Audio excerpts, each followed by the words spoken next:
పసిప్రాయంలోనే తల్లిదండ్రులను పోగొట్టుకున్న సీనయ్యను ఓ అవ్వ చేరదీసి ఆప్యాయంగా పెంచి పెద్ద చేసింది. అదే ఊర్లోని ఆలయంలో పనిచేసే అవ్వకు ఆ గ్రామస్తులు తృణమో పనమో సమర్పించుకునేవాళ్లు. అవ్వ ఉండేందుకు ఊరి చివర్లో ఓ గుడిసెను కూడా వేయించారు. దాంట్లోనే అవ్వ, శివయ్య జీవనం గడిపేవారు. అవ్వ కష్టపడి సీనయ్యను పెంచేది కాని వాడిని ఏమాత్రం కష్టపడనిచ్చేది కాదు. దీంతో సీనయ్య సోమరిపోతుగా తయారయ్యాడు.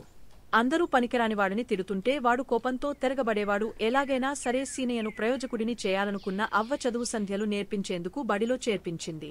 అయితే బడిలో పిల్లలను కొడుతున్నాడన్న కారణంతో పంతులు వాడిని బడికి రానివ్వలేదు. దాంతో చదువు సాగకపోగా వాడి మొరటుతనం పెరగసాగింది. ఒకరోజు అవ్వకు ఉన్నట్టుండి ఆరోగ్యం చెడి మంచం పట్టింది.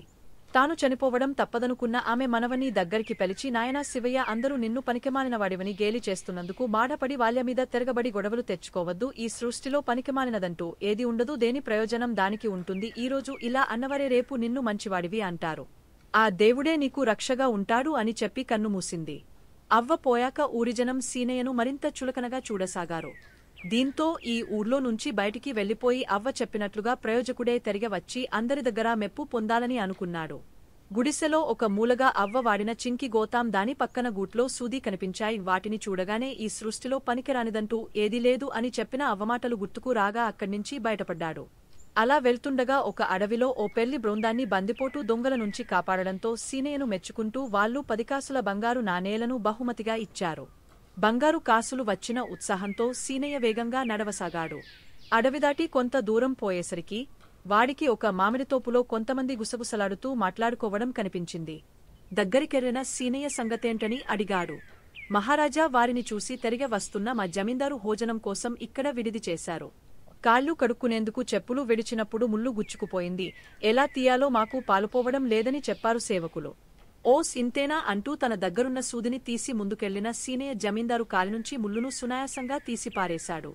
దీంతో ముళ్ళు బాధ నుంచి బయటపడ్డ జమీందారు మెచ్చుకున్నాడు. ఈలోగా అటువైపే వెళ్తోన్న పెళ్లి బృందం వాళ్లు కూడా సీనయ్య చేసిన సహాయం గురించి జమీందారుకి చెప్పారు.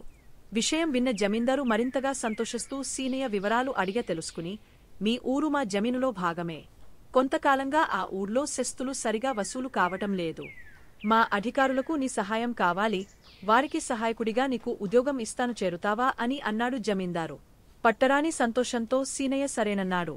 కొన్ని సంవత్సరాల తరువాత శస్తులు వసూలు చేసే అధికారికి సహాయంగా తన గ్రామానికి వెళ్లిన అతడిని గ్రామస్తులంతా చాలా గౌరవంగా సీనయ్యగారు అంటూ పిలవడం చూసి ఆశ్చర్యపోయాడు.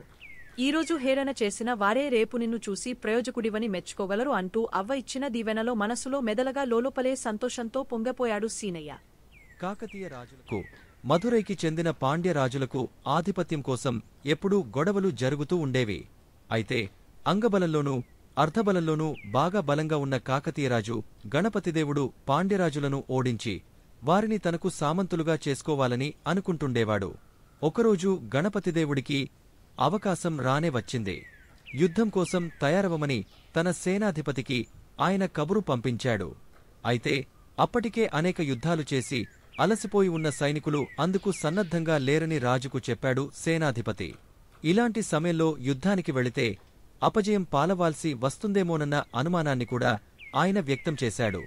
అయితే పాండ్యరాజులను ఓడించేందుకు మంచి అవకాశం ఇప్పుడే వచ్చిందని, దీన్ని పోగొట్టుకోదలుచుకోలేదని చెప్పిన గణపతిదేవుడు యుద్ధానికి ఖచ్చితంగా వెళ్లాల్సిందేనని ఆజ్ఞాపించాడు. ఇలాగైతే తాము లొంగిపోవటం ఖాయమని, రాజుకు అవమానం జరగక తప్పదనుకుంటూ సైన్యం సేనాధిపతి వెంట యుద్ధానికి బయలుదేరింది. సేనాధిపతి సైన్యంతో కలిసి యుద్ధానికి బయలుదేరిన గణపతిదేవుడు దారిలో సైనికులు వాళ్లు గుసగుసలాడుకోవటం గమనించాడు. గెలుపు సాధించే నమ్మకం సైనికులు ఎవరిలోనూ లేదని గ్రహించిన ఆయన వారిలో ఆత్మవిశ్వాసం కలిగించే ఉద్దేశ్యంతో ఒక అమ్మవారి ఆలయం ఎదుట గుర్రాన్ని ఆపాడు. గుడి లోపలికి వెళ్లి అమ్మవారికి నమస్కరించి బయటకు వచ్చిన రాజు, ఇప్పటికే అలసిపోయి ఉన్న మీరు ఈ యుద్ధంలో గెలవలేమని అనుకుంటున్నారు కదూ, ఈ విషయంలో అమ్మవారి సంకల్పం ఎలా ఉందో తెలుసుకుందాం రండి అంటూ పిలిచాడు. ఒక నాణెము తీసి చూపించి, బొమ్మ బొరుసు వేస్తాను, నాణెముపై గల రాజముద్రిక పడిందంటే అమ్మవారు మనల్ని దీవించినట్లే, విజయం మనదే, అదే బొరుసు పడితే మనం వెనక్కి వెళ్లిపోదాం అంటూ నాణెంపైకి ఎగురవేశాడు. అంతే, నాణంపై రాజముద్రిక కనిపించింది. నాణెముపై రాజముద్రిక కనిపించగానే సైనికులలో ఒక్కసారిగా ఉత్సాహము ఉరకలు వేసి గంగా ప్రవాహంలా సైన్యము ముందుకు సాగింది. గెలుపు తమదేననే ఆత్మవిశ్వాసంతో శత్రు సైనికులను చీల్చి చెండాడారు. రాజు గణపతిదేవుడు మధురై పాండ్య రాజులతో తలపడివారిని చిత్తుగా ఓడించి వారి మిత్రరాజు కొప్పెరుజంగను తనకు దాసోహమయ్యేటట్లు చేసుకున్నాడు. యుద్ధంలో విజయానంతరం సైనికులంతా సంతోషంలో మునిగి ఉండగా రాజు వద్దకు వచ్చిన సేనాధిపతి యుద్ధానికి సంసిద్ధంగా లేని సైన్యం చేతనే యుద్ధం చేయించి విజయం సాధించడం ఆశ్చర్యంగా ఉంది ప్రభూ అని అన్నాడు.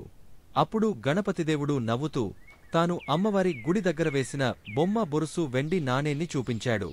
నాణెం రెండువైపులా రాజముద్రిక ఉండటం గమనించిన సేనాధిపతి రాజుకు వినయంగా నమస్కరించి అక్కడి నుండి వెళ్లిపోయాడు. ఈ కథను బట్టి మీకు ఏం అర్థమైందో చెప్పండి. అన్నింటికంటే ఆత్మవిశ్వాసం చాలా ముఖ్యమని అర్థమైంది కదూ. యుద్ధానికి ఏమాత్రం సంసిద్ధంగా లేని సైన్యంలో ఆత్మవిశ్వాసాన్ని పెంపొందించేందుకు రాజు తెలివిగా వెండి నాణెం రెండువైపులా రాజముద్రిక ఉన్నదాన్నే బొమ్మ బొరుసు వేశాడు. వారిలో ఉత్సాహం ఊరకలు వేసేలా చేశాడు. కాబట్టి ఈ కథ ద్వారా మనం అర్థం చేసుకోవాల్సింది ఏంటంటే ఆత్మవిశ్వాసముంటే మనం దేన్నైనా సాధించవచ్చు. ఒక చిన్న నీటి సరస్సులో పక్షులన్నీ కలసిమెలసి జీవనం సాగిస్తుండేవి. అందులో ఎక్కువగా హంసల సంఖ్య ఎక్కువగా ఉండేవి. ఓ ఎండాకాలంలో ఆ సరస్సులో నీరు తక్కువ అవడంతో బాతులన్నీ వలస వెళ్లిపోయాయి. అందులో ఒక్క నల్లని బాతు మాత్రం అక్కడే హంసలతో పాటు ఉండిపోయింది. హంసల్లో పెద్ద వయసు కలిగినవి తమ పిల్లలతో పాటు ఈ నల్లబాతు పిల్లను కూడా చేరదీసి తమతోనే ఉంచుకోసాగాయి. ఇది నచ్చని చిన్న వయసు హంసలన్నీ బాతు పిల్లను ఏడిపించేవి. తమతో ఉండవద్దని, నువ్వు అందంగా ఉండవు, మేము చూడు ఎంత తెల్లగా ఉన్నామో అంటూ మాటలతో గాయపర్చేవి. వీటన్నింటినీ మౌనంగా భరించిన నల్ల బాతుపిల్ల ప్రతిరోజూ గట్టుపైన కూర్చుని బాగా ఏడ్చేది. ఎన్ని రోజులు గడుస్తున్నా చిన్న హంస పిల్లలు ఏవీ దాన్ని దగ్గరకు రానియలేదు. దీంతో ఆ బాధ భరించలేని నల్లబాతు అక్కడ్నించి దూరంగా వెళ్లిపోయి ఒక చిన్న చెరువులో ఉండిపోయింది.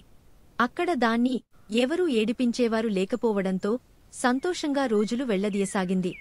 అయితే చిన్న హంసలు తనను దగ్గరికి రానియకపోయినా బిడ్డకంటే ఎక్కువగా చూసుకున్న తల్లి హంసలను ఒకసారైనా చూసి రావాలన్న కోరిక కలిగింది నల్లబాతుకు.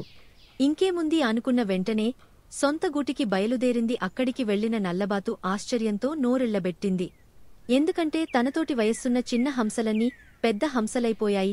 తననే ఆశ్చర్యంగా అవి చూస్తుండటంతో మీరందరూ నన్ను దగ్గరికి రానియని నల్లబాతును నేనండా గుర్తు పట్టారా అని వాటిని ప్రశ్నించింది. మీరు ఏడిపిస్తున్నారని వెళ్లిపోయాను, మిమ్మల్ని చూడాలన్న ఆశతో మళ్లీ తిరిగి వచ్చాను అని చెప్పింది. వెంటనే హంసలకు నల్లబాతు గుర్తువచ్చి నోరు మెదపకుండా ఉండిపోయాయి. ఇంతలో తల్లి హంసలు దీన్నంతా చూసి నల్లబాతును అక్కున చేర్చుకుని ఎందుకు వెళ్లిపోయావు, ఎలా ఉన్నావంటూ కుశల ప్రశ్నలు వేసి నల్లబాతును దగ్గరికి తీసుకున్నాయి. దీన్ని చూసి ఈర్ష్యతో వెళ్లిపోతున్న పెద్దవైన హంసపిల్లలను తల్లి హంసలు పిలిచి చీవాట్లు పెట్టాయి. మీరంతా బయటకు కనిపించే అందాన్నే చూస్తున్నారు, మనసును చూడటం లేదు. రంగు నల్లనైనప్పటికీ బాతుకు మనమందరమంటే ఎంతో ప్రేమ. మనం మర్చిపోయినప్పటికీ మనల్ని గుర్తుపెట్టుకుని అంత దూరం నుంచి వెతుక్కుంటూ వచ్చింది. అలాంటిదాన్ని బాధపెట్టడం మంచిది కాదు. ఇప్పుడు మీరు చిన్నపిల్లలు కాదు, పెద్దవాళ్లు అయినారు, మంచి చెడ్డలు ఆలోచించాలంటూ బుద్ధి చెప్పాయి తల్లి హంసలు. దీంతో చేసిన తప్పును తెలుసుకున్న హంస పిల్లలు తమను మన్నించమని నల్లబాతును కోరాయి. నల్లబాతు సంతోషంగా వాటిని స్వీకరించటంతో ఆనందంగా నీళ్లలోకి గంతులు వేసుకుంటూ చేపలు పట్టేందుకు వెళ్లిపోయాయి. ఇక అప్పటినుంచి అవన్నీ కలసిమెలసి ఐకమత్యంతో సంతోషంగా జీవనం గడపసాగాయి. జోగయ్య అనే రైతు ఉన్నాడు. భార్య పిల్లలతో చూడముచ్చటైన కుటుంబం అతడిది. అతడికి రాము అనే 10 ఏళ్ల కొడుకు, భాగ్య అనే 5 ఏళ్ల కూతురు. అంటే పంచప్రాణాలు తనకున్న కొంత పొలంలో వ్యవసాయం చేసే జోగయ్య చిన్నపాటి గొర్రెల మందను కూడా పెంచుతుండేవాడు. ఒకరోజు పొలం పని చేసే కూలీలతో పొలానికి వెళ్తూ పాటు గొర్రెల మందని తోలుకుని పొలానికి వెళ్లాడు జోగయ్య. అంతేగాకుండా తాను పొలం పనులు చూసుంటుంటే గొర్రెలకు కాపలా ఉంటాడని కొడుకును కూడా పొలానికి తీసుకువచ్చాడు. నాయనా రాము, నేను పక్కనే కూలీలతో పొలం పని చేయిస్తూ ఉంటాను, నువ్వు గొర్రెల మందను జాగ్రత్తగా గమనిస్తూ ఉండు అని చెప్పాడు జోగయ్య. కాని ఇక్కడకు అప్పుడప్పుడు పెద్ద పులి వస్తూ ఉంటుంది కాబట్టి చాలా జాగ్రత్తగా ఉండాలని హెచ్చరికగా చెప్పాడు. ఒకవేళ పులి వచ్చినట్లయితే గట్టిగా కేకలు వేయమని చెప్పి కూలీలతో పనులు చేయించటంలో మునిగిపోయాడు జోగయ్య. అసలే ఆకతాయి కుర్రాడైన రాము తండ్రిని ఆటపట్టించాలని అనుకున్నాడు. అనుకున్నదే తడవుగా నాన్న పెద్ద పులి వచ్చింది అంటూ పెద్దగా అరిచాడు. నిజంగానే పులి వచ్చిందేమో అనుకున్న జోగయ్య కూలీలతో కలిసి పెద్ద పెద్ద కర్రలు గడపారలతో పరుగున వచ్చాడు. ఇది చూసిన రాము, నాన్న పులి లేదు, ఏమీ లేదు, ఊరికే మిమ్మల్ని ఆటపట్టించాలని కేకలు వేశానని చెప్పాడు. దీంతో కోప్పడిన జోగయ్య ఇలాంటి పని ఇంకెప్పుడు చేయవద్దని రాముని హెచ్చరించి కూలీలతో కలిసి వెళ్లిపోయాడు. మరికొంతసేపు కిమ్మనకుండా ఉన్న రాము మళ్లీ నాన్న పెద్ద పులి వచ్చింది అంటూ కేకలు వేశాడు. ఈసారి కూడా నిజమేననుకున్న జోగయ్య కర్రలు గడపారలతో ఊరికి వచ్చాడు. అయితే ఈసారి కూడా ఆట పట్టించేందుకే కేకలు వేశానని రాము చెప్పడంతో చెంప పగులగట్టిన జోగయ్య కోపంగా వెళ్లిపోయాడు. రాము బాధతో ఏడుస్తూ కూర్చుని గొర్రెలవైపు చూస్తుంటే నిజంగానే పులి వచ్చింది నాన్నా నాన్నా, ఈసారి నిజంగానే పెద్ద పులి వచ్చింది అంటూ గట్టిగా కేకలు వేస్తూ అరచి చెప్పాడు. ఎంత అరచి చెప్పినప్పటికీ జోగయ్య కూలిపనివాళ్లు ఎవరు కూడా రాము మాటలను పట్టించుకోలేదు. ఈసారి కూడా మళ్లీ అబద్ధాలు చెబుతున్నాడని అనుకున్న వారందరూ ఊరకుండిపోయారు. ఈలోపు గొర్రెల మందలో జొరబడ్డ పెద్దపులి గొర్రెపిల్లను ఒకదానిని మెడకరచి ఈడ్చుకుని వెళ్లిపోయింది. జరుగుతున్నదాన్ని బిక్కచచ్చిపోయి చూస్తున్న రాము భయంతో వణకసాగాడు. ఏదో వేళాకోళానికి నవ్వులాట కోసం చిన్న అబద్ధం చెబితే అది నిజంగానే నిజమైందని మనసులోనే అనుకున్న రాము బాధతో ఏడ్వసాగాడు. ఇంకెప్పుడు వేళాకోళానికి కూడా అబద్ధం చెప్పకూడదని గట్టిగా నిర్ణయించుకున్నాడు. కాబట్టి హాస్యానికైనా అబద్ధం ఆడరాదు అనే గొప్ప సత్యాన్ని, నీతిని ఈ రాము కథ ద్వారా తెలుసుకున్నాం. రాముకు చేపలను వేటాడటమంటే చెప్పలేనంత ఇష్టం. ముఖ్యంగా ఊరి మధ్యలో అమ్మవారి గుడి పక్కన ఉండే దొరగారి చెరువులో చేపలు పట్టడమంటే మన రాముకు మరీ ఇష్టం. చెరువు అంటే మరీ అంత పెద్దదేమీ కాదు. తన కొడుకుమీద ప్రేమతో 3 ఎకరాల భూమిలో చెరువు తవ్వించాడు కిష్టయ్య దొర. ఆ చెరువులో రంగురంగుల చేపలు మొప్పలను అల్లర్చుతూ తిరుగుతుంటాయి. అంతేనా, బాతులు ఎక్కడెక్కడి నుంచో వచ్చే కొంగలు, పెద్ద పెద్ద రెక్కలున్న పక్షులు దొరగారి చెరువు గట్టుమీది చెట్లపై గూళ్లు కట్టుకుంటాయి. గూళ్లలో పొదిగిన గుడ్లు పిల్లలు కాగానే దూర ప్రాంతాల నుంచి వచ్చిన పక్షులు అక్కడి నుంచి వెళ్లిపోతాయి. అయితే పిల్లలను చేపలు పట్టడానికి దొరగారు ససేమిరా అంగీకరించరు. ఎందుకంటే చెరువు దగ్గరకు వచ్చే పిల్లలు ఒకటే అల్లరి చేస్తారు, చేపలను బెదరగొడతారు. వెంట తెచ్చుకున్న తినుబండారాలను నీళ్లలో పడేసి వాటి కాగితాలను చెరువు గట్టు పారేస్తారు. దీంతో దొరగారు పిల్లలను చెరువు దాపులకు రానివ్వరు. అంతేకాదు, ఆ చెరువును గురించి ఆ ఊరి కథలుగా చెప్పుకుంటుంటారు. చెరువులో పిల్లలను ఎత్తుకుపోయి తినేసే పెద్ద పెద్ద సొరచేపలు, తిమింగలాలు చెరువులో ఉంటాయట. కనిపిస్తే చాలు అమాంతం బయటకు వచ్చి గుటుక్కుమనిపిస్తాయట. ఇదిలా ఉండగా ఒకరోజు దొరగారు పనిమీద పట్నానికి వెళ్లారు. ఇంకేముంది, రాముకు చెప్పలేని హుషారు వచ్చేసింది. తన దగ్గరున్న గాలం తీసుకుని దొరగారి చెరువులో చేపలు పట్టడానికి బయలుదేరాడు. చెరువు దగ్గరకు వెళ్లొద్దంటూ రాము స్నేహితులు అతనికి చెప్పి చూశారు. మన రాము వింటే కదా, ఒక్కటే చెరువు గట్టుమీదకు వెళ్లాడు. గాలం పట్టుకుని గట్టుమీద కూర్చుని గాలాన్ని చెరువులోకి వదిలాడు. రాము చెరువుపై నుంచి వచ్చే చల్లని గాలులకు రాముకు నిద్ర ముంచుకొచ్చింది. హయాత్తుగా రాముకు మెళకువ వచ్చింది. గాలం తనను లాగుతోంది. ఏదో బరువైనది గాలానికి చిక్కుంది. బలమంతా ఉపయోగించి గాలాన్ని లాగాడు. తాటి చెట్టంత ఎత్తున్న సొరచేప గాలంతో పాటు పైకి లేచింది. రాము కాళ్లు చల్లబడ్డాయి. ఎక్కడలేని భయం ముంచుకొచ్చింది. అయినా ధైర్యం చేసి మరింత గట్టిగా లాగాడు. సొరచేప కాస్త తిమింగలంగా మారి రామును మింగేయడానికి ముందుకు రాసాగింది. దగ్గరకు వచ్చేసింది. ఇల్లంత పెద్దది చేసి తన నోరును తిమింగలం తెరిచింది. ఇక రామును స్వాహా చేయడమే ఆలస్యం. పెద్దగా కేకపెట్టి నిద్రలేచాడు రాము. అంతా కల గాలానికి చిన్న చేప ఒకటి చిక్కుకుని ఉంది. ఆ పళంగా ఊర్లోకి తారాజువలా పరుగుతీశాడు. రాము తనకు వచ్చిన కలను స్నేహితులకు చెప్పలేదు. చెబితే పెరికివాడనుకుంటారని భయం. అంతటితో చేపలను వేటాడే ఇష్టానికి స్వస్తి చెప్పాడు. రాము చదువుమీద శ్రద్ధ పెట్టి క్లాసులో అందరికంటే ఎక్కువ మార్కులు సంపాదించి అందరితో శభాష్ అనిపించుకున్నాడు. ప్రపంచంలో ఎంతోమంది గొప్ప గురువులు, మరెంతోమంది గొప్ప శిష్యులు ఉన్నారు. గురు శిష్యుల అనుబంధం గురించి మీరు చాలా కథలు విని ఉంటారు. అలాంటి ఓ గొప్ప గురు శిష్యుల కథను ఇప్పుడు మనం చదువుకుందాం. పూర్వం వాల్మీకి మహాముని ఆశ్రమంలో అనేకమంది శిష్యులు పాఠాలు చదువుకుంటూ ఉండేవారు. ఆశ్రమంలోని శిష్యులంతా కలసిమెలసి చాలా సఖ్యంగా మెలిగేవారు. ఒకసారి ఆశ్రమంలో దొంగతనం జరుగుతుంది. ఆ దొంగతనం చేసిన శిష్యుడెవరో అందరికీ తెలుసు. దీంతో వాళ్లందరూ వెళ్లి గురువు వాల్మీకి ఫిర్యాదు చేశారు. అయితే విషయమంతా విన్న వాల్మీకి ఆ శిష్యుడిని ఏమీ దండించలేదు. అలా కొన్నాళ్లు గడిచాయి. మళ్లీ అదే శిష్యుడు దొంగతనం చేశాడు. ఇది తెలిసిన మిగిలిన శిష్యులంతా కోపంతో గురువు దగ్గరకు వెళ్లి అతడిని ఆశ్రమం నుంచి వెళ్లగొట్టండి, లేదా మేమే ఆశ్రమాన్ని వదిలిపెట్టి వెళ్లపోతాం అని అన్నారు. అప్పుడు వాల్మీకి శిష్యులందరినీ సమావేశపరిచి, మీరంతా ఎంతో మంచి శిష్యులు. ఈ లోకంలో మంచి ఏంటో చెడు ఏంటో తెలుసుకున్నారు. మిమ్మల్ని ఇక్కడి నుంచి పంపేసినా వేరే ఆశ్రమంలో మీకు చోటు దొరుకుతుంది, మంచి విద్య లభిస్తుంది. కాని దొంగతనం చేసిన విద్యార్థికి మంచి చెడులు ఇంకా ఏంటో బోధపడలేదు అని అన్నాడు. ఇంకా ఒక గురువుగా నేను అతడికి మంచి చెడులు ఇంకా నేర్పాల్సి ఉంది. దొంగతనం చేసిన నేరానికిగాను నేను అతడిని ఆశ్రమం నుంచి పంపించేస్తే ఇంకెవ్వరూ మరో ఆశ్రమంలోకి తీసుకోరు, విద్య నేర్పించరు. అప్పుడు అతడు ఇంకా దారి తప్పుతాడు, చెడు మార్గంలోకి పయనిస్తాడు. అది నాకు ఇష్టం లేదు అని అన్నాడు వాల్మీకి మహాముని. అంతేగాకుండా తప్పుచేసిన శిష్యుడిని సరిచేయాల్సిన బాధ్యత గురువుగా తనమీద ఉంది. కాబట్టి అతడిని నా దగ్గరే ఉంచుకుంటాను. అది మీకు ఇష్టం లేకపోతే అతడికి కోసం మిమ్మల్ని వదులుకునేందుకు సిద్ధంగా ఉన్నానని వాల్మీకి చెప్పాడు. దొంగతనం చేసిన శిష్యుడు గురువుగారు చెప్పిన మాటలకు కళ్లలో నీళ్లు గిర్రున తిరిగాయి. తనలోని అజ్ఞానాన్ని, చెడుబుద్ధిని ఆ క్షణమే వదిలించుకున్న అతడు పశ్చాత్తాపంతో గురువు ముందు మోకరిల్లాడు. జీవితంలో ఇంకెప్పుడు ఇలాంటి తప్పు పని చేయనని గురువుకు ప్రమాణం చేశాడు. గురువుకు ఇచ్చిన మాట ప్రకారం తన జీవితంలో ఆ శిష్యుడు ఎప్పుడు తప్పు పనులు చేయలేదు. మంచిగా విద్యాభ్యాసం ముగించుకుని ఎంతో పేరు ప్రఖ్యాతులు సంపాదించి గురువుకు తగ్గ శిష్యుడిగా పేరుగాంచాడు. రాము అనే కుర్రాడు ఉండేవాడు. అతడు చాలా బద్ధకస్తుడు. ప్రతి పని సులభంగా అయిపోవాలని ఆశించేవాడు. కష్టమైన పనంటే చాలా ఇబ్బందిగా ఫీలయ్యేవాడు. ఒకరోజు ఆ ఊర్లో ఉండే ఒక పండితుడికి రాము ఎదురయ్యాడు. రాములో మార్పు వస్తుందేమోనని పరీక్షించేందుకు అతడు ఇలా అన్నాడు, నువ్వు ధనవంతుడిగా మారేందుకు ఓ మార్గం ఉంది. ఈ ఊరి పశ్చిమ దిశలో రావి చెట్టుకు కుడివైపు 10 అడుగుల దూరంలో గొయ్యి తవ్వితే బంగారు నగలు దొరుకుతాయి అని చెప్పి వెళ్లిపోయాడు ఆ పండితుడు. బంగారు నగల కోసం ఎంత లోతు తవ్వాల్సి ఉంటుందో ఏమో, ఒకవేళ తవ్వినా అక్కడ నిజంగా బంగారం లేకపోతే వృధా శ్రమ కదా అనుకుంటూ రాము కూడా అక్కడ్నించి వెళ్లిపోయాడు. ప్రతి పనిని రాము ఇలాగే ఏదో ఒక సాకు చెప్పి తప్పించుకునేవాడు. కొంతకాలానికి ఆ ఊర్లో కరువు వచ్చింది. తాగేందుకు నీరు లేక పశువులు, ప్రజలు చాలా ఇబ్బంది పడాల్సి వచ్చింది. బావి తవ్వుదామని ఎంతమంది ప్రయత్నించినా చుక్క నీరు కూడా పడలేదు. ఆ సమయంలో రామ్కు హయాత్తుగా పండితుడు చెప్పిన మాటలు గుర్తుకొచ్చాయి. పండితుడు చెప్పినట్లుగా బంగారు నగలు గనుక దొరికితే వాటిని తీసుకెళ్లి ఎక్కడైనా సరే హాయిగా బ్రతికేయచ్చు అని మనసులో అనుకున్నాడు. రాము వెంటనే ఓ పలుగు పార తీసుకుని ఈశాన్య దిశలో రావి చెట్టు దగ్గర తవ్వడం మొదలుపెట్టాడు. ఎంత తవ్వినా నగల జాడ కనిపించలేదు. అయినా ఈ కరువు నుంచి తప్పించుకోవాలంటే డబ్బు అవసరం కాబట్టి ఎలాగైనా సరే వాటిని చేజిక్కించుకోవాలనుకున్నాడు. విశ్రాంతి లేకుండా తవ్వుతూనే ఉంటాడు. 3 రోజులు గడిచాయి.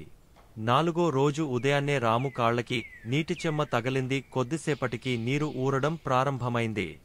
రాము గబగబా గుంటలో నుంచి పైకి వచ్చేశాడు. ఆ గుంటంతా నీళ్లతో నిండిపోయింది. ఈ వార్త తెలుసుకున్న ఊరి ప్రజలంతా వచ్చి రాము శ్రమని మెచ్చుకున్నారు. ఊరికి ఇంత గొప్ప ఉపకారం చేసిన అతడికి ఊరి ప్రజలంతా ఎన్నో రకాల బహుమతులు ఇచ్చారు. శ్రమపడితే అందరి ప్రశంసలతో పాటు విలువైన బహుమతులు కూడా వస్తాయని గ్రహించిన రాము ఆ రోజు నుంచి కష్టపడి పనిచేయటం ప్రారంభించాడు. అందరికీ ఆదర్శప్రాయుడైనాడు. మరి మీరు కూడా సోమరులుగా కాకుండా బాగా కష్టించి పనిచేసేవారిలాగా తయారై పుట్టిన ఊరుకు, దేశానికి మేలు చేస్తారు కదూ. యువకుడైన రామానుజులు పాత సామగ్రిని అమ్ముతూ జీవనం గడిపేవాడు. ఇతను పాత పాత్రలు కొంటూ కొత్త పాత్రలను అమ్ముతూ న్యాయమైన వ్యాపారిగా మంచి పేరుగడించాడు. రామానుజులు నివసించే ఊర్లోనే పాత సామగ్రిని కొని అమ్మే మరో వ్యాపారైన సీనయ్య కూడా ఉండేవాడు. ఇతను చాలా పిసినారి అయినప్పటికీ రామానుజులు, సీనయ్యలు ఇద్దరు కలిసి ఊర్లు తిరుగుతూ వ్యాపారం చేసేవారు. అలా ఒకరోజు వ్యాపారం కోసం సీతాపురం అనే ఊరికి చేరుకుని చెరో వీధికి వెళ్లారు. ఆ ఊర్లోని ఒక వీధిలో సూరయ్య కుటుంబం నివసిస్తూ ఉంటుంది. సూరయ్య వాళ్లు ఒకప్పుడు బాగా ధనికులే అయినా ప్రస్తుతం బాగా చితికిపోయారు. ఆ కుటుంబానికి చెందిన కొడుకులు, అన్నదమ్ములు సంపద అంతా ఖాళీ అవడంతో కటిక దారిద్ర్యంలో మునిగిపోయి చిన్న చితక పనులు చేసుకుంటూ జీవిక గడిపేస్తుంటారు. అయితే వారి వద్ద అనేక పాత్రలున్నాయి. వాటిలో ఒకటి బంగారు పాత్ర. బాగా బతికిన రోజుల్లో సూరయ్య దాన్ని ఉపయోగించి ఉంటాడు. పేదవారు అవడంతో దాన్ని వాడకుండా పక్కన పెట్టేయడంతో అది మరకలు పట్టి ఉండటం వల్ల దాన్ని ఎవరు బంగారు పాత్ర అనుకోరు. ఆ ఇంటి ఆడవాళ్లకు కూడా అది బంగారు పాత్ర అని తెలియదు. అదే వీధిలోకి వ్యాపారం కోసం వచ్చిన సీనయ్య పాత పాత్రలు తీసుకుని కొత్తవి ఇస్తామంటూ అరుస్తూ వస్తుంటాడు. దీన్ని చూసిన సూరయ్య కుటుంబంలోని పెద్దావిడ అతడిని పిలిచింది. కూర్చోమని చెప్పి అతడి చేతికి బంగారు పాత్రను ఇచ్చి, బాబు దీన్ని తీసుకుని మా అమ్మాయికి ఏమైనా ఇవ్వు అని అడిగింది. లోధివర్తకుడైన సీనయ్యకు ఆ పాత్రను చూడగానే అది బంగారు పాత్ర కావచ్చునని తోచింది. అతను దాన్ని తిరిగేసి బోర్లవేసి తిప్పి తిప్పి చూసి కడ్డీతో గీరి అది బంగారమేనని రూజి చేసుకున్నాడు.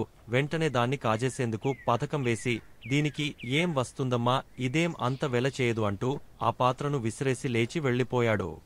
మరి కాసేపటికి ఇంటి దారిలోనే రామానుజులు పాత్రలు అమ్ముతూ వస్తాడు. అది చూసిన సూరయ్య ఇంట్లోని పెద్దావిడ రామానుజులను పిలిచింది. కూర్చోబెట్టి లోనికెళ్లి బంగారు పాత్రను తీసుకొచ్చి ఇచ్చి మారుకు ఏమైనా ఇవ్వమని అడిగింది. ఆ పాత్రను చేతిలోకి తీసుకున్న రామానుజులు పరీక్షగా చూసి, అమ్మా, ఇది చాలా లక్షలు విలువ చేసే పాత్ర. దీనికి సమానమైన విలువగల వస్తువులు నా వద్ద లేవు అని చెప్పాడు. దీంతో ఆ పెద్దావిడ, నాయనా, ఇంకో వ్యాపారి ఇది చాలా తక్కువ విలువ చేస్తుందని విసిరి పారేసి వెళ్లిపోయాడు. ఒకవేళ ఇది మంచి విలువైనదే అయి ఉండవచ్చు కదా, దీన్ని తీసుకుని మారుకు ఏదైనా ఇచ్చివెళ్ళు అని చెప్పింది. దీంతో రామానుజులు తన వద్దనున్న పాత కొత్త సామగ్రినంతటినీ ఆమెకు ఇచ్చి, అమ్మా, ఇవి తప్ప నా వద్ద ఇంకేవీ లేవు అని నిజాయితీగా చెప్పి ఆమెకు నమస్కరించి అక్కడ్నించి వెళ్ళిపోయాడు. ఇంతలో లోభి అయిన సీనయ్య తాను వేసుకున్న పథకం ప్రకారం తిరిగి ఆ ఇంటికి వచ్చి ఆ పాత్ర ఇలా పారేసి ఏదో ఒకటి తీసుకుని వెళ్ళండి అని పిలిచాడు. అంతా విన్న పెద్దావిడ కోపంతో ఊగిపోతూ, ఏం నాయనా, లక్షలు విలువ చేసే పాత్ర ఏ విలువ చేయదన్నావుగా, నువ్వు వెళ్లగానే ఇంకో పుణ్యాత్ముడు వచ్చి తన వద్దనున్న వాటినన్నింటినీ ఇచ్చి ఆ పాత్రను తీసుకెళ్లిపోయాడు అంటూ కసిగా చెప్పింది. ఆ మాట విన్న సీనయ్య మతిపోయినట్లయింది. అంత విలువైన పాత్రను వాడు కాజేశాడా, నాకు ఇంత నష్టం చేస్తాడా అంటూ ఆవేశంతో నదీ తీరానికి పరుగెత్తుకుంటూ వెళ్ళిపోయాడు. పెద్దావిడ మాట విన్న సీనయ్యకు నిజంగా మతి భ్రమించినట్లై తన వద్దనున్న డబ్బు సరుకులు అన్నింటినీ అలాగే విడిచి పరుగులెత్తాడు. అతడు నదీతీరాన్ని సమీపించగానే రామానుజులు పడవలో అవతలివైపుకు దాటుతుండటం కనిపించింది. అది చూసిన సీనయ్యకు ఆవేశం కట్టలు తెంచుకురాగా గుండె వేగంగా కొట్టుకుసాగింది. అంతే, ఒక్కసారిగా నోటివెంట రక్తం కూడా కారసాగింది. తనకంటే బాగా లాభపడ్డ రామానుజంపై తీవ్రమైన ద్వేషంతో సీనయ్య గుండె పగిలి అక్కడికక్కడే ప్రాణాలు వదిలేశాడు.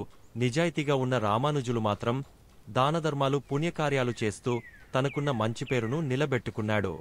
అసూయ, ఆవేశం అనేది మనిషిని ఎంతటి ప్రమాదానికి గురిచేస్తాయో సీనయ్య కథను చదివితే అర్థమైందా? ఎప్పుడు కూడా నిజాయితీ, కష్టపడేతత్వమే మనిషిని విజయం వైపు నడిపిస్తాయి. రామానుజులు నిజాయితీగా నడుచుకోవడం వల్ల జీవితంలో సుఖపడ్డాడు.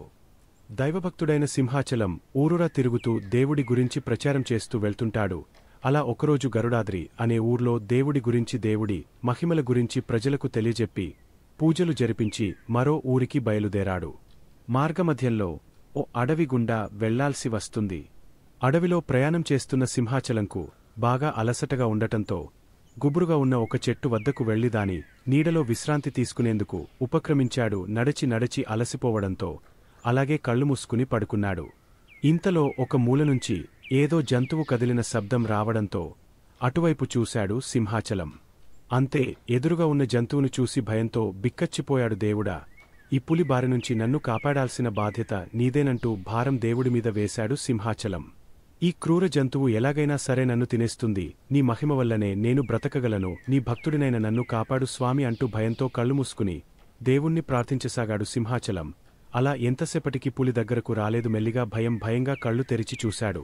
అంతే, మరోసారి ఆశ్చర్యంతో నోరెళ్లబెట్టక తప్పలేదు సింహాచలానికి. ఎందుకంటే ఎదురుగా పులి కూడా 2 కాళ్లు పైకెత్తి దేవుణ్ణి ప్రార్థిస్తూ ఉంది. ఇదంతా ఆ భగవంతుడి మహిమేనేమో అనుకున్న సింహాచలం కాస్తంత ధైర్యం తెచ్చుకుని పులి దగ్గరకు వెళ్లాడు. ఓ పులిరాజా, ప్రాణభయంతో ఉన్న నేను నువ్వు నన్ను చంపకుండా ఉండాలని, నీ నుండి నన్ను రక్షించాలని ఆ దేవుడిని వేడుకుంటున్నాను. దాంట్లో ఓ అర్థముంది, మరి నువ్వెందుకు ప్రార్థిస్తున్నావు అని ప్రశ్నించాడు సింహాచలం. ఓ మానవుడా, నేను కూడా నీ నుంచి నన్ను రక్షించమని ఆ భగవంతుడిని వేడుకుంటున్నాను అని చెప్పింది పులి. ఎందుకు తిరిగి ప్రశ్నించాడు సింహాచలం. ఎందుకంటే ఇప్పుడు మీ మానవులు మా వన్యప్రాణులను ఇష్టం వచ్చినట్లుగా చంపేస్తున్నారు కదా, దీంతో మా జాతులన్నీ అంతరించుకుపోతున్నాయి. మాకు స్వేచ్ఛగా బ్రతికే అవకాశమే లేకుండా పోతోంది.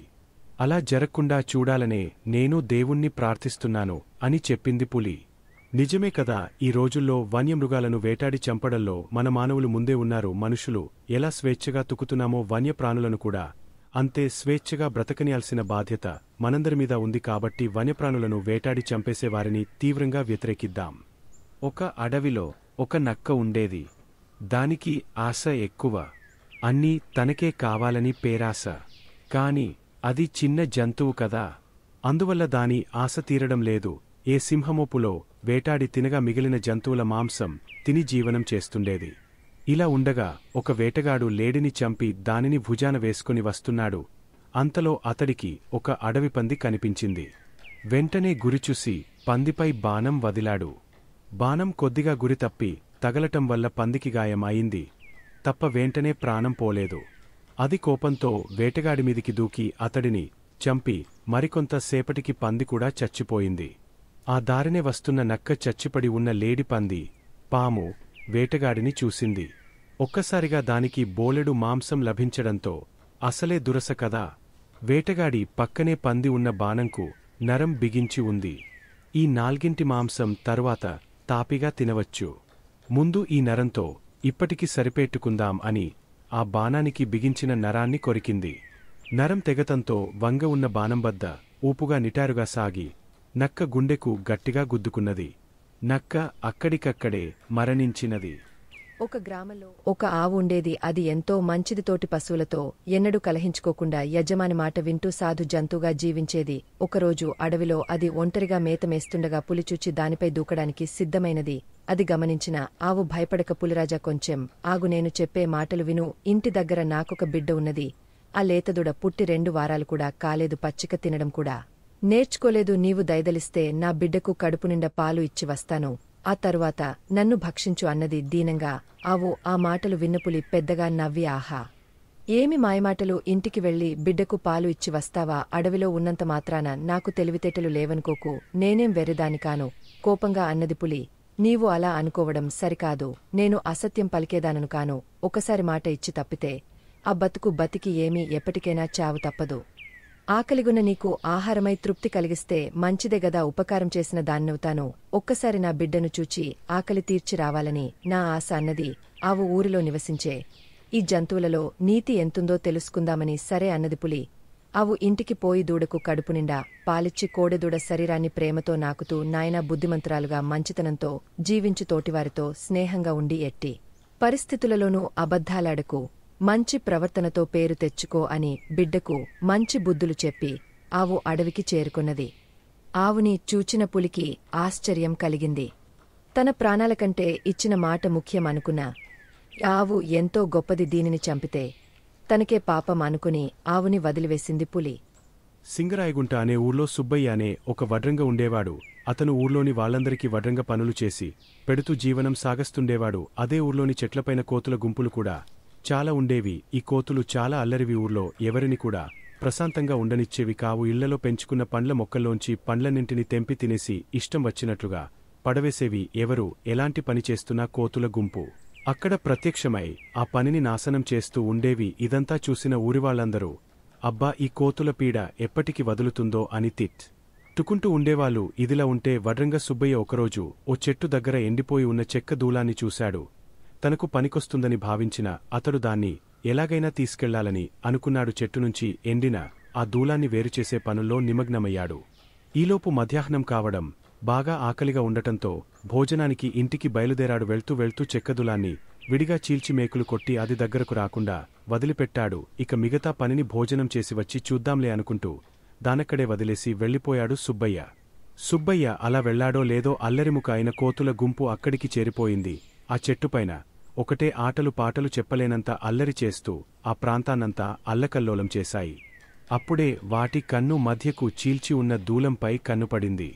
ఇదేంటో చూద్దామనుకుంటూ ఓ కోతి చీల్చి ఉన్న దూలం మధ్యలో దూరి కూర్చుని మధ్యలో ఉన్న మేకుల్ని తీసి అవతల విసిరి పారేసింది. ఎప్పుడైతే కోతి మేకుల్ని తీసేసిందో అప్పుడే దూలం చటుక్కున దగ్గరికి అయిపోయింది. ఇంకేముంది, దూలం మధ్యలో ఇరుక్కుపోయిన కోతి పొట్ట బాగా నలిగిపోయి ఊపిరాడక చనిపోయింది. దీనంతా కళ్లారా చూసినా కోతులన్నింటికీ అప్పటికిగాని బుద్ధి రాలేదు. తాము చేస్తోన్న అల్లరి పనుల వల్లనే ఇలా అయ్యిందని, ఇకపై ఎప్పుడూ అలా చేయకూడదని అవి నిర్ణయించుకుని ఏడుస్తూ చచ్చిపోయిన కోతి చుట్టూ చేరాయి. మరి ఈ కథలో నీతి ఏంటో అర్థమైందా మనవి? కాని పనుల జోలికి ఎప్పుడు వెళ్లకూడదు. అనవసరంగా ఇతరుల పనుల్లో వేలు పెడితే అది మనకే ప్రమాదంగా మారుతుందని ఈ కోతుల కథ ద్వారా తెలుస్తోంది కదూ. అసలే మే నెల ఎండలు మండిపోతున్నాయి. ఎండాకాలం కావడంతో పొలాలు, చెరువులు, బావులు అన్నీ నీరు లేక ఎండిపోయాయి. ఇలాంటి సమయంలోనే ఒక కాకికి బాగా దాహం వేస్తోంది. విపరీతమైన దాహంతో అది దానికి తెలిసిన ప్రాంతాలన్నింటినీ నీటికోసం గాలించేసింది. ఎక్కడా దానికి ఒక్క నీటి చుక్క కూడా కానరాలేదు. అలా నీటికోసం కాకి వెతకని చోటు లేదు. నీరు మాత్రం దొరకడం లేదు. దీంతో అది రోజుకు నీరసించిపోతోంది. ఇక ఇప్పట్లో నీరు దొరుకుతుందన్న ఆశ కూడా లేకపోవడంతో దేవుడా, నన్ను నీవే రక్షించాలి అని మనసులో అనుకుంటూ అలాగే ఉండిపోయింది. ఎప్పట్లాగే ఒకరోజు కాకి నీటికోసం వెతుకుతుండగా ఒక చెట్టు కింద ఓ మట్టి కూజాలో నీరు కనిపించింది. నీరు బాగా అడుగున ఉండటంతో కాకి వాటిని తాగాలంటే అందటం లేదు. దొరికిన నీటిని ఎలాగైనా సరే తాగితీరాలని అనుకుంది. అయితే ఎలాగంటూ ఆలోచనలో పడింది. వెంటనే ఆ మట్టి కూజాను ఒకవైపుకు వంచింది. కూజా మెడ ప్రాంతం బాగా సన్నగా ఉండటంతో నీటిని కాకి అందుకోలేకపోయింది. ఇప్పుడెలాగబ్బా అనుకుంటూ అటూ ఇటూ తిరిగింది. అలా తిరుగుతుండగా వెంటనే దానికో ఉపాయం తట్టింది.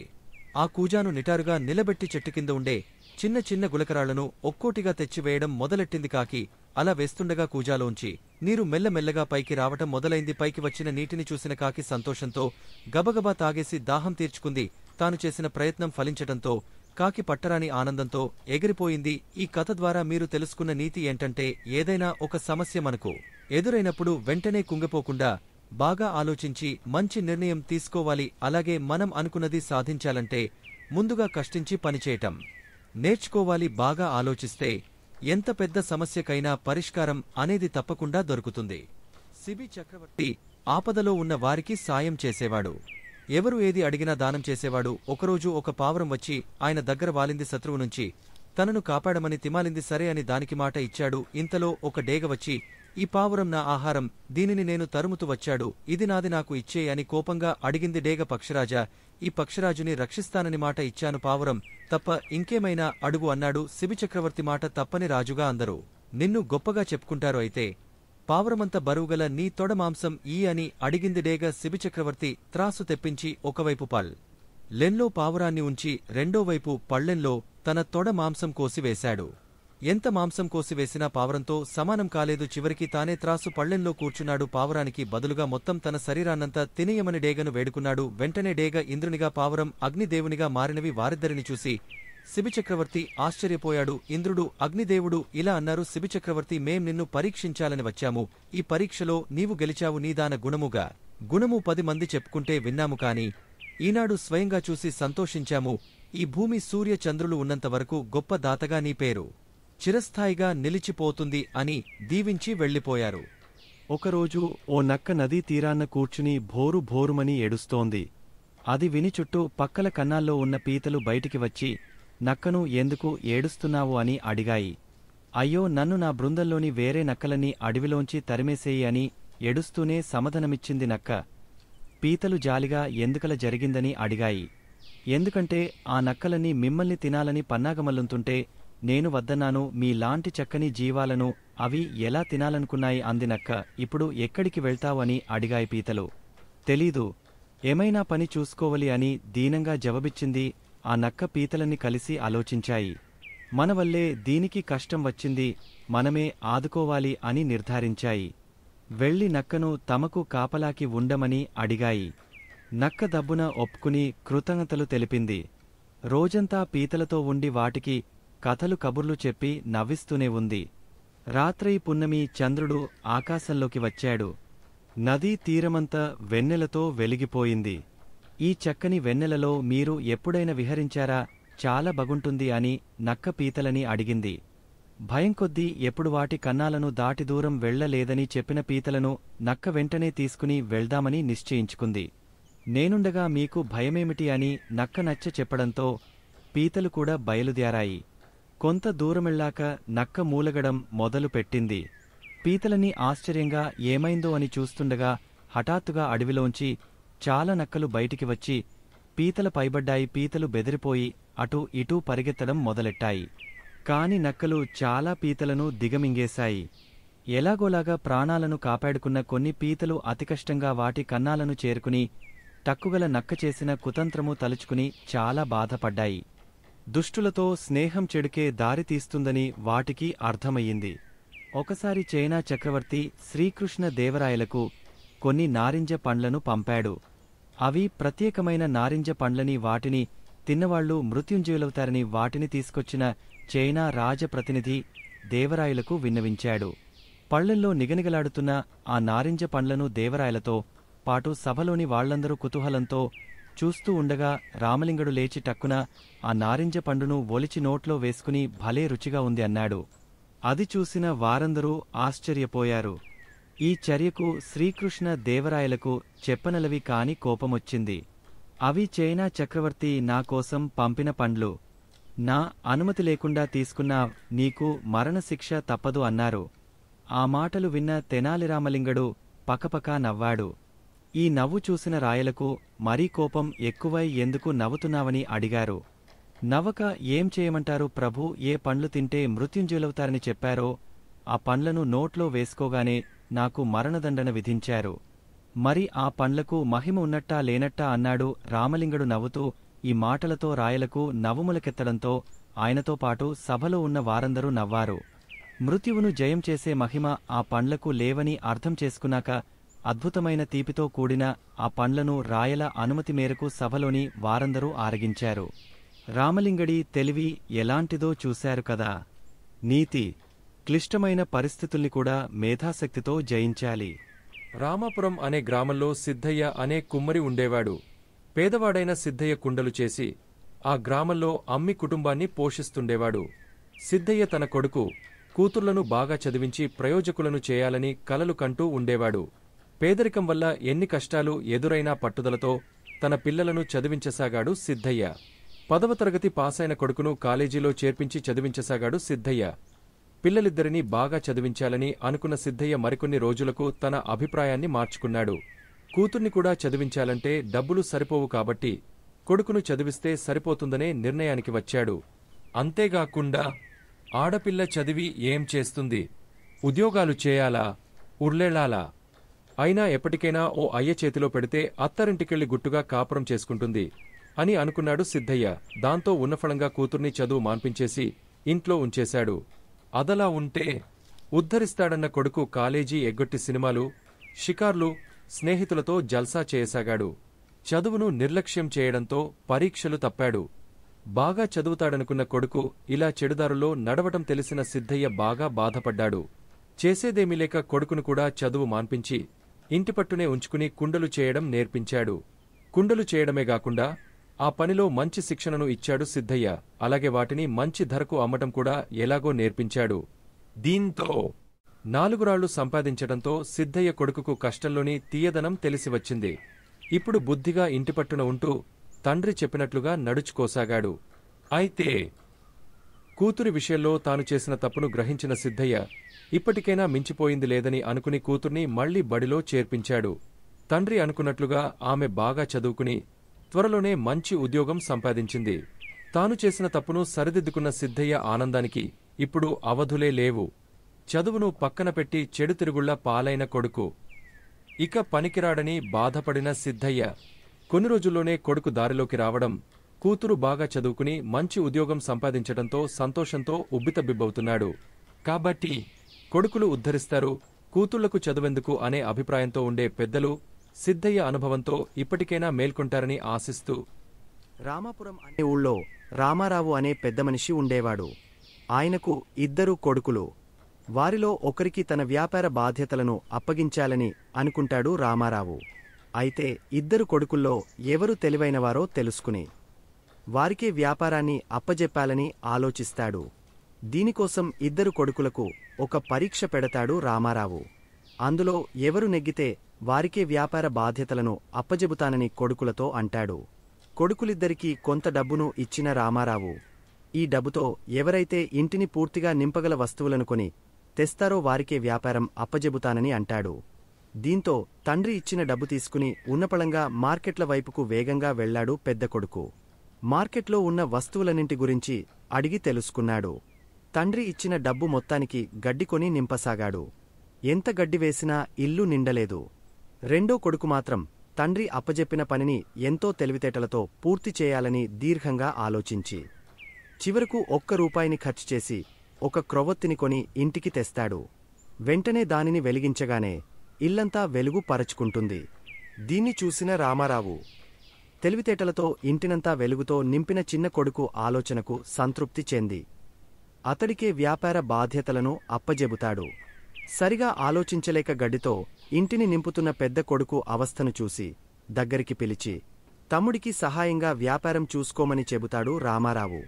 కాబట్టి ఈ కథను బట్టి మనకు తెలిసిన నీతి ఏమిటంటే తెలివితేటలతో ఎంత పెద్ద సమస్యనైనా సులభంగా పరిష్కరించవచ్చు. అలాగే తెలివితేటలతో దేనినైనా సాధించవచ్చు.